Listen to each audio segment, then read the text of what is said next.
देश में कई मासूम बच्चों की मौत के बाद अब केंद्र सरकार हरकत में आ गई है। कफ सिरप में पाए गए जहरीले तत्वों की वजह से हुई इन मौतों ने न केवल प्रशासन बल्कि आम जनता को भी चिंता में डाल दिया है।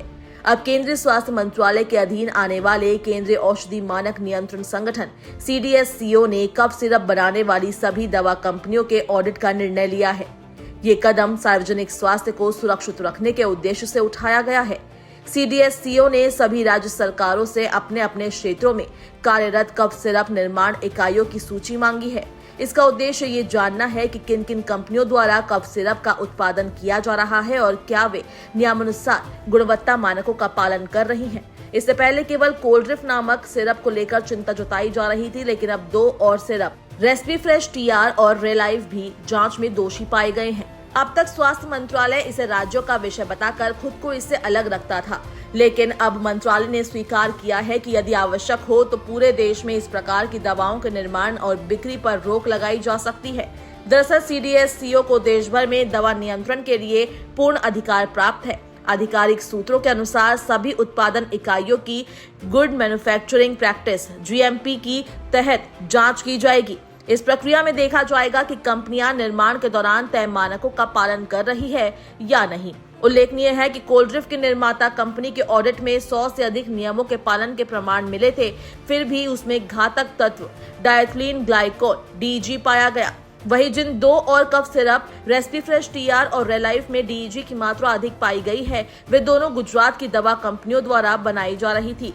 रेस्पीफ्रेश TR का निर्माण रेडनेक्स फार्मास्यूटिकल्स और रेलाइव का निर्माण शेप फार्मा द्वारा किया जा रहा था। CDSCO ने दोनों कंपनियों की दवाओं पर तत्काल रोक लगा दी है। तेलंगाना ड्रग कंट्रोल एडमिनिस्ट्रेशन ने इन दोनों सिरप को तत्काल प्रभाव से प्रतिबंधित कर दिया है। इसके साथ ही राज्य की जनता से अपील की गई है कि यदि किसी के पास ये उत्पाद मौजूद है तो उसे तत्काल नष्ट कर दे और उपयोग से बचे। किसी भी प्रकार की स्वास्थ्य समस्या होने पर टोल फ्री नंबर 1800-599-6690 पर संपर्क करने की सलाह दी गई है।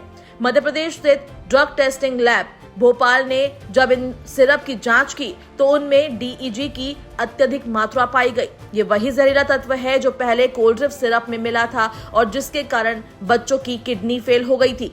DEG श्वसन तंत्र को नुकसान पहुंचा सकता है और गंभीर मामलों में ये मृत्यु का कारण भी बन सकता है।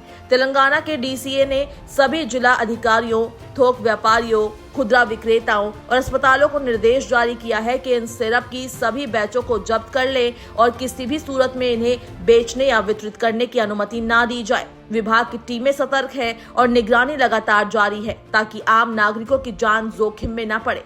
आपको बता दें कि कफ सिरप के कारण हुई मासूमों की मौत के बाद विश्व स्वास्थ्य संगठन ने इसे गंभीरता से लेते हुए CDSCO से जानकारी मांगी थी कि इन कफ सिरप को किसी दूसरे देश को निर्यात तो नहीं किया गया। CDSCO ने विश्व स्वास्थ्य संगठन को बताया कि इन दवाओं का निर्यात नहीं किया जाता है और केवल भारत में ही ये बिक रही थी।